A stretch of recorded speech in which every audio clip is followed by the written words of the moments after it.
Welcome to the Find Your Leadership Confidence podcast with Vicki Noethling. You are about to discover impactful lessons that help you grow as an individual, grow your confidence, and find the positive and good within you, so you powerfully and authentically become the best version of yourself. Be sure you visit our website at www.findyourleadershipconfidence.com. While you're there, subscribe to us via your favorite network. Now tune in, get ready, and enjoy the journey of emerging as a leader of exception in the 21st century. Welcome, everyone, to the Find Your Leadership Confidence podcast. I'm your host, Vicki Noethling, coming to you from Roswell, Georgia. The goal of this podcast is to bring topics and guests that will empower you to become that confident leader and take your business and your life to the next level. Today, I am excited to chat with Jonathan Miller, and let me tell you about Jonathan. So he is the founder and CEO of Parsonex Enterprises and its affiliates. A visionary financial professional with over 2 decades of experience, he has guided Parsonex to be recognized as one of the fastest growing companies in North America. An accredited wealth management advisor, Jonathan holds multiple financial industry designations, I can say that, and is a frequent panelist and public speaker. He leads the firm's wealth management division and embodies the roles of entrepreneur, executive, and financial guru, making him a disruptive force in the financial services industry. Not content to rest on his laurels in finance, Jonathan has ventured into the entrepreneurial entertainment sector. His debut feature films, Publish or Perish, produced through Alation Media, has garnered numerous awards at international film festivals, highlighting the diverse finance, business, and filmmaking talents. Jonathan is an inspired leader who believes in the power of strong relationships, empowering others for success. He has played a pivotal role in guiding many of the firm's stakeholders and on their paths to achievement. With a blend of experience, success, and expertise, he stands as a true trailblazer in his industries, leaving an indelible mark wherever he goes. So seems like a perfect person to talk about developing leadership and talent. Today, we're going to be meeting Jonathan Miller, so please join me in welcoming him to the show. Well, thank you very much. I am less confident now, given the what I have to live up to based on that introduction. So I'm sure you'll do wonderfully, wonderfully. And we're just going to have a conversation about all this. yeah. So we always start with 2 easy questions to really help you get in the groove of things. And that is, first, share with everyone, where do you live? Where do you call home?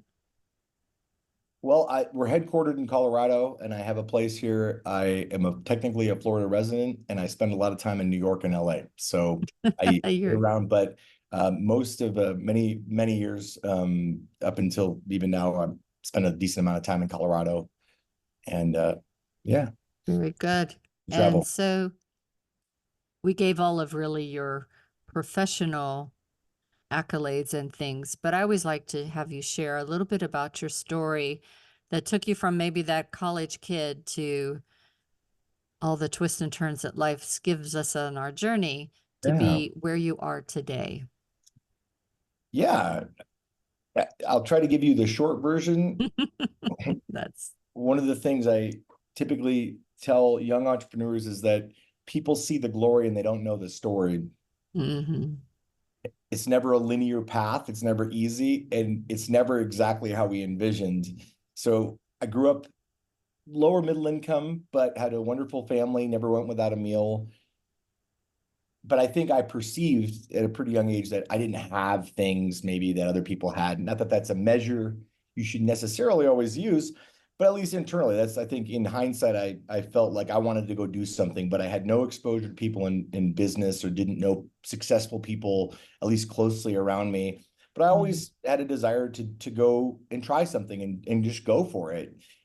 So in college, I got into the financial services industry. Right out of college, I opened up a branch office and built basically an investment branch. I got very fortunate in a lot of ways. I happened to have a gentleman by chance who was the CEO of the firm that I affiliated with, who's passed away since, who took me under his wing and mentored me, and for no reason, because I didn't do enough production to make him financially rewarded for these efforts. And it just morphed into friendship over the years. And we started Parsonex Securities is a broker dealer. So we're an investment firm. In 2007, I was, I think, 29 years old at the time.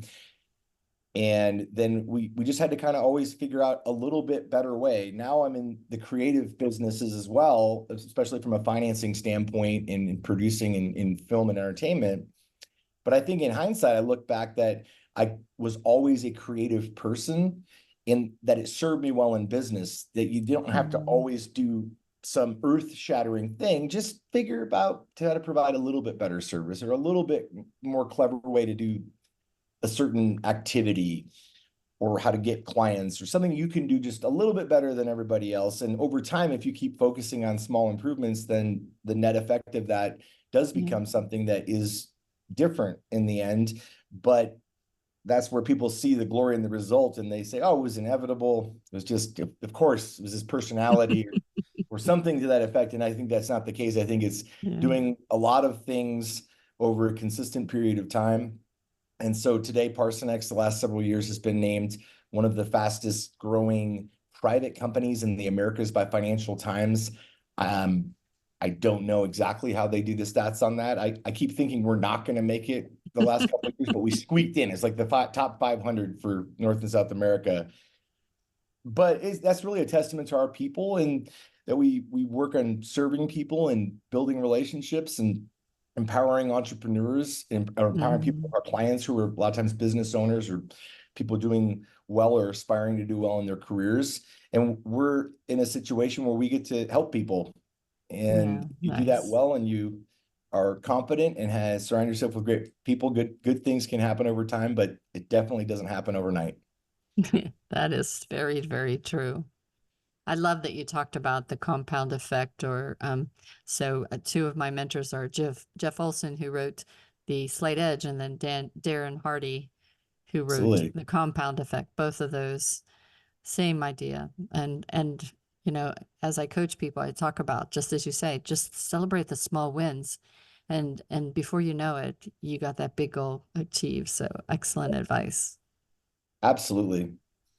So how do you build a company beyond a self-employed LLC? So a lot of us, you know, like myself, are solopreneurs, and we do have our coaches and our mentors, but still, at some point, hopefully, your business is going to be bigger than you, and you need more, and you need help. So how do you do that? How do you build that company?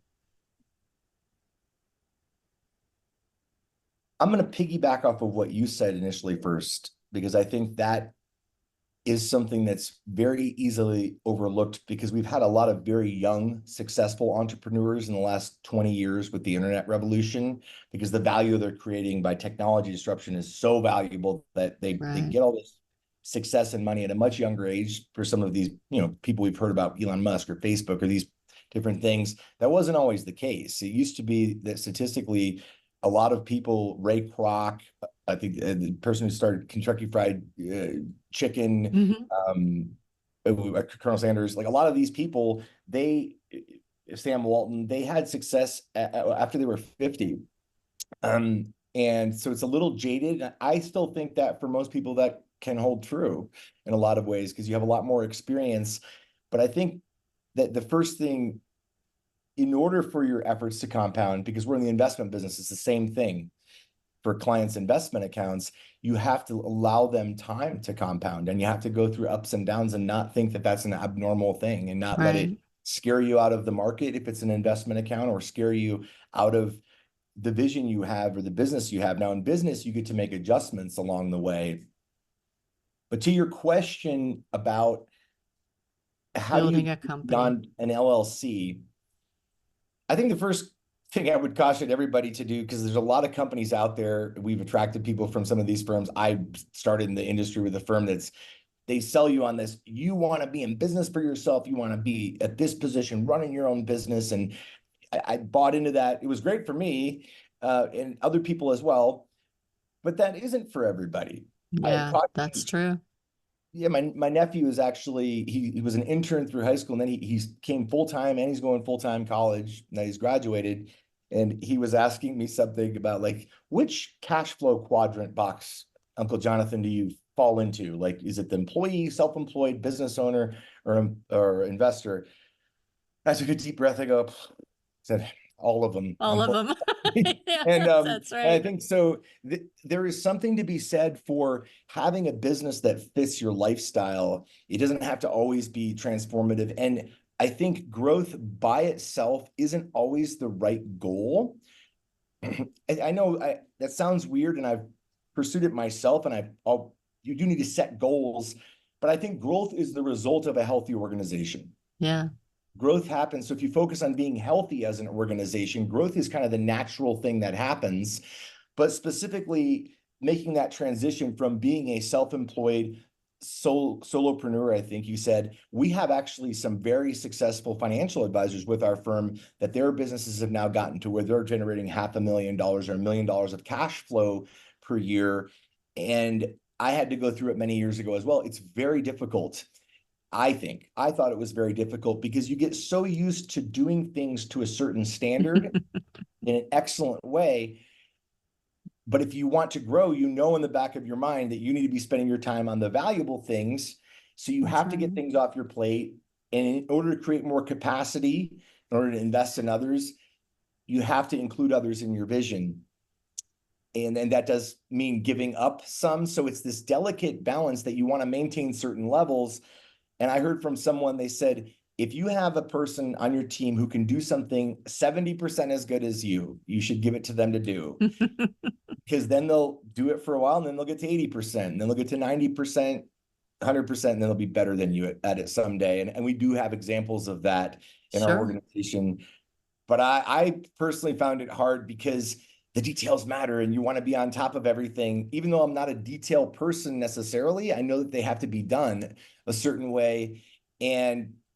But if you don't do that, if you don't empower and trust people and attract good people and include them in the vision of what you can do together and grow the organization at some point, which starts with the first hire, then you hire some more people, then you hire another person, then you have this phase in the business where you have titles for these various people, but everybody does 25 jobs, and everybody, hopefully a few of them are cross-trained. So when somebody's on vacation, that job still gets done. And then you get to a little bit further along where then you can segment it a little bit more. But I think it's a challenge, and it's a different skill set in some ways.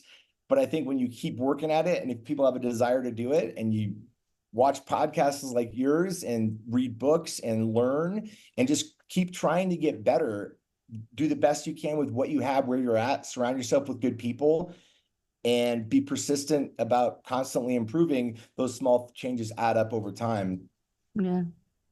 It's interesting, as you were talking, I kind of was going down memory lane in my career and of over 40 some years. And so I have worked for as a one girl office kind of thing. I worked in an accounting firm where there was maybe 20 people. And then I went to a one girl office where I did everything for the sales group and was working above a storage unit because it was a wine and spirits brokerage. And I had to have all the tchotchkes and the giveaways underneath me. And then I went to a larger company for many years and learned franchising and all of that. And then I went to a big transportation company as a project manager. And so all of those things informed me to be able to do what I do today, because I've seen it all. And you learn not to panic as much, I think, as opposed if I just only did a large corporation all my life, and now as retired, I go in and say, I'm going to do this on my own. It kind of gets scary for people. Absolutely. And I also these days tell people, especially younger people, take risk when you're young. I mean, some people have said, Jonathan, you've taken some risks over your business career. And I understand why they would say that. I feel like most of them are pretty calculated risks, especially the last 10 plus years. Mm-hmm. But I definitely, as I got older, you're supporting a family with kids and paying for various things. You have more responsibilities and your needs of an income go up. Mm. So yeah, it's definitely a transition for most people. I've lived in the entrepreneurial world most of my life, but we have so many people in our organization that I've seen how it's just very different. And some people like it, the structure and of the bureaucracy of corporations, the way like larger companies, and some of them can be fantastic, and other people like more of the family type environment. There's pros and cons to each of them. And that's, I think, understanding who you are, where your business is at, and what you want to do with it. But I think that scaling just to scale, in my opinion, I say this as we're like ranked as a fast growing company. And of course, we want to go do cool things and stuff like that. But I think just purely saying you want to grow just to grow, or you set some number, and I've done this before, where you set some number, Napoleon Hill, great stuff. We can read it. What the mind can conceive and believe it can achieve, you got to write down a specific number. And there's power in that. But I also think that you need to have, for me at least personally, it has to be more than just that. It has to be, that is the result of something else that I'm pursuing. Because once you get to a certain level of financial success, and we see this with clients, with advisors, I've experienced it myself, you can spend money on more stuff, but it doesn't change your lifestyle much. It doesn't change your financial independence. It doesn't change that you can do what you want. Warren Buffett was quoted in teaching at a university one time, I think, and he said, really, your life isn't that different than mine. He lives in a normal house. He stops at McDonald's. And then he made the comment, he says, well, I do fly differently than you, because obviously they have jets. Yes. And I laughed about that. I'm like, if there was an indulgence that would maybe make sense, that private plane would maybe, but really expensive. Point is, you don't need it, right? That once you're financially independent and successful at a certain level, I personally think as I've achieved a lot of those milestones, especially early in my career, where I had set financial or materialistic goals, and I personally found them somewhat unfulfilling once I got there. Yeah. And I think that goes back to how I end my show all the time, is that life is a journey, and it's up to you to enjoy the ride, because it truly, so many people worry about the future or the past, and they forget all of the things that are happening right in front of their very eyes. Man, I got goosebumps when you said that, actually, because I couldn't agree more. And being a film producer now and having friends in the industry who've done some amazing things, I've always interpreted like lessons through stories. Yeah. But I think that if we enjoy the stories, whether you like fantasy like Lord of the Rings, or you like other adventure stories, or whatever story it is, it's always about overcoming challenges and obstacles. And I've shared this, and you probably said this, based on that closing line, you've probably heard or said this before, and that is that you're the hero of your own story. I mean, what a gift that is. We're the hero and kind of the author. But we at least direct where we go in that story. And there's so many choices. And in all good stories, there are trials and tribulations. It wouldn't be much of a story if there wasn't. It wouldn't be interesting. Life is a roller coaster. Yeah, and the heroes, or in this case, us pursuing business goals, sadly, I wish it wasn't this way. We learn more from those challenges and the tough times than we do when we're winning and on top of the world. It feels great for the moment that you're having this success or perceived success, but it's about learning, just like you said, learning from experience, because that's what shapes us and it gives us wisdom, ultimately, which is applied knowledge. Yeah, for sure. So your your company has grown organically. You wake up one morning and you think, oh my gosh, you know, I've achieved all these things. It's time for me. It's the right time for me to expand my business, hire some people. Where do you get the money to do that? Or how do you make that money? How do you make it work? Do you mind if I comment on the first part of it and then answer Sure. the question? Yeah, because where absolutely. you were leading me to think about as you were saying those things, I had a conversation with my son a couple years ago. Mm-hmm. And I can't remember the context of it. He said, Dad, you're successful, right? And I said, well, yeah, I don't know, kind of like, no, like you, like, and then I was like, Yes. I guess maybe at this point, but I think that some of that probably comes from maybe as a kid, experiences I would have had, or just maybe comparing to other people rather than saying, yeah, I guess, yeah, things have gone really well. And I think that's a step in saying, yeah, it's going well. The second thought that I had is as things get bigger, the problems don't go away and challenges, they just are different just forms bigger. and sometimes less enjoyable forms than the easy to solve ones you had when you could do it. Mm-hmm. But where do you get the money? Is it, I guess there's a presupposition to that question, is that you need the money. Yeah. And that would depend on the kind of business that people have. Mm-hmm. Mark Cuban, if you ever watched Shark Tank, talks about you don't want to go into debt to build businesses. And I agree. I've done it before. Like they've been tried to remedy that very quickly, but I would agree with that. Money doesn't solve a lot of problems. Like if you're not getting sales or not doing certain aspects, money doesn't magically make those things happen. And I personally made many investments where I thought, oh, I'm going to throw money at this issue and it'll make it better. And we spent a lot of money, but it really didn't. And then we had to circle back at some point and make it healthier. So I think that to whatever extent you can, using internal cash flow, which I know it does take longer, right? And that's a different model. And I have lots of friends in Northern California in the VC world, and that's a different world where they are always monetizing things because they need capital to hire engineers and people. Like it's beyond what they could personally do. But then I think that then what I've done is as a company or a business unit would have success, because I today own 88% of the stock in the company. And that's really just because I've continued to make investments over the years and been very patient, where other people generally don't have that long of an outlook. And we're all internally owned by people inside. I think all but like one or two people are of the other 12% are internal, but we haven't raised that much capital. It's been very small amounts.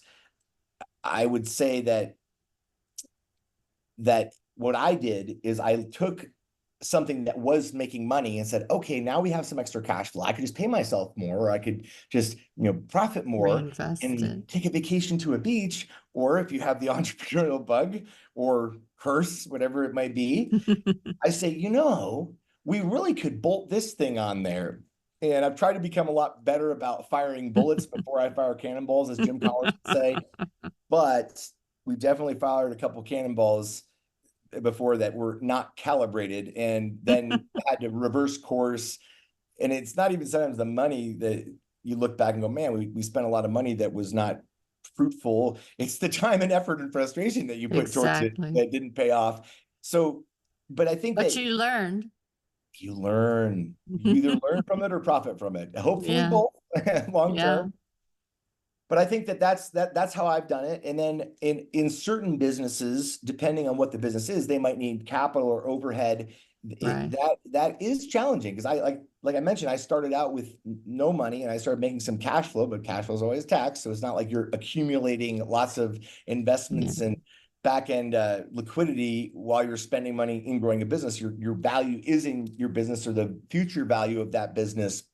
So I think that I understand the frustration. It's always like, man, if we had this, we could do this. I guess my one thing that I would say is, one, you probably don't need as much capital. So I said one thing, but I'm going to say three things. You don't need as much capital as you think usually. Two, if you have too much capital, you tend to not spend it wisely. I've seen that. I've experienced that myself early on, and I've seen that many times. And then the third thing is that you have to build trust and relationships with people to attract, financing or loans. There are a lot of tools out there. If it's a women-owned or minority-owned business, there's so many great programs that are out there with the states and federally. There's, SBA loans up to a certain amount. You can get things, but it's tough for small business owners because it's all really an extension of you personally. You can be in C Corp, an LLC, whatever it is, up to 5 million or so. The bank wants a personal guarantee, and you're like, okay, I guess I'll do that. But to what extent possible, I've always tried to grow without debt. And there's, it's not technically the optimized way to do it from a finance standpoint, but that's what we've done most of the time. Because once I made a few mistakes with spending capital here or there, it made me less motivated to spend more capital in various places. So I'm always like, what are we really going to spend it on if we do it? So I think if you have a very concrete plan, or you're building a building or doing something that has value and it's a known thing, I would just say that to grow the business, you don't want to spend money or capitalize money for unknowns or for overhead without some exit. Very good. So really then all of these things that you've been talking about really kind of tie into the leadership piece of this. As you are growing your business, you want to bring in talent that's going to enhance your business. But that means you, who may be as that solopreneur, small business owner with that great idea that's now making money for you, no longer is focusing on the operational piece of it. Now you have to really be that people person, that motivator, that persuader, that person that inspires those under you. So talk about some of the challenges that people face as switching from that doer to the leader.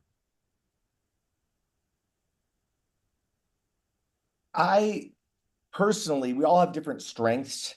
That was something that I think came relatively easy to me because I was a coaching, I coached youth football and basketball in college. I was in different, to build the team, that's the fun part to me. I would say I'm a good leader of other leaders. I'm not always a good manager on all the details. I do want somebody to be able to do something. But you touched on this topic that when you're first doing that, most of us, when we start out in business and we're independent contractor or solopreneur, or however the structure of the business, we have a certain amount of revenue. And no matter how much we allocate to the business, we kind of view it as our money first and then the businesses. And that's the first shift that needs to happen. And I think at some point you need to shift it over to, no, this revenue that's coming in is revenue to the business. And I'm paid a portion of that. I don't just, as I make more, do it, because otherwise it's always this conflict. Well, I don't know if I really do want to make less. I can just work a little harder. So yeah, it's a tough thing. And then, the first motivation you have, it's a little tougher job market now because I think we have low unemployment, but it's a tougher thing. Yeah, you're going to hopefully motivate them to some extent just because you're paying them. Yeah. But the challenge is you're like, I want a really good person who will work really hard, be committed to the future, and I can pay as little as possible. And that's a very challenging thing to do. So it does need to be, I think sometimes I always try to find things. I'm like, well, okay, what can we do that's non-monetary to have people be encouraged? So in our sales with our independent financial advisors, like they're with us versus like a lot larger firms. We're like this tiny startup firm in 2007 with 17 advisors. They could be with a much larger firm, probably get a higher payout, but what can we offer them that they can't? Well, we can care about them more. We can, partner with them more. We did all kinds of things. I just built relationships with them. I call them consistently and say, hey, what's going on? Anything we can help you with? We would recognize them. We would make them be heroes in a small environment. They would go do something. We would have these annual events and we would just celebrate the production.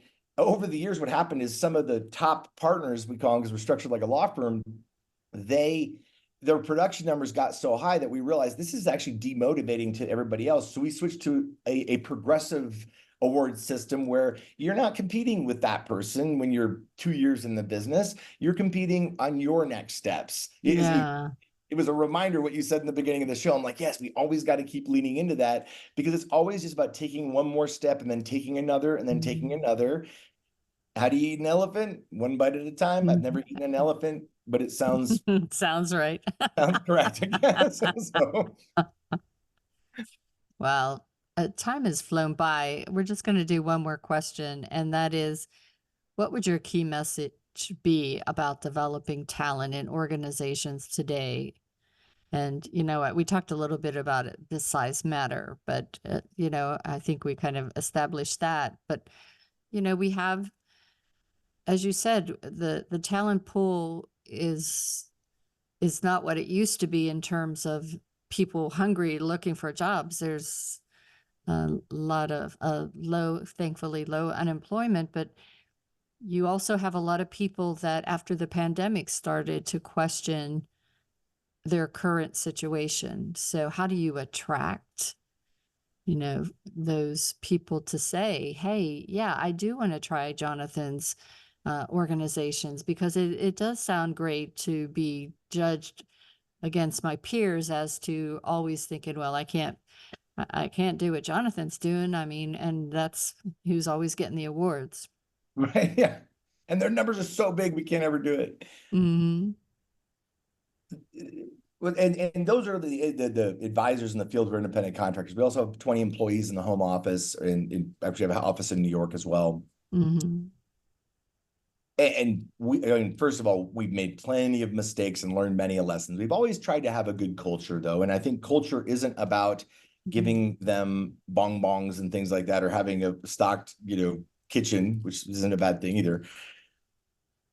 But it's about how you treat people and how you interact with them and treat them respectfully, and recognize that everybody is in it for their own purposes and their own goals. They're not here to serve the purpose of the corporation. They're there because you're getting paid, and hopefully they like it. They chose it maybe over another job or career. But I think you want to find people that are a synergistic match. And it took me many, many years to really internalize the fact that not everybody's a fit. And it doesn't mean they're a bad person. It doesn't mean that they couldn't do good. And it doesn't mean they might not make you more money or add value. But you have to be in business with people that you are the right fit for. Right. And that's unique to everybody. So you want to make sure that you're attracting people that do that. The thing I would say, I wish I had started earlier, is when you hire people, because you have no money, you're hiring the least expensive. Well, they don't have any skills. Well, that's okay. I'll train them and teach them how to do everything. Well,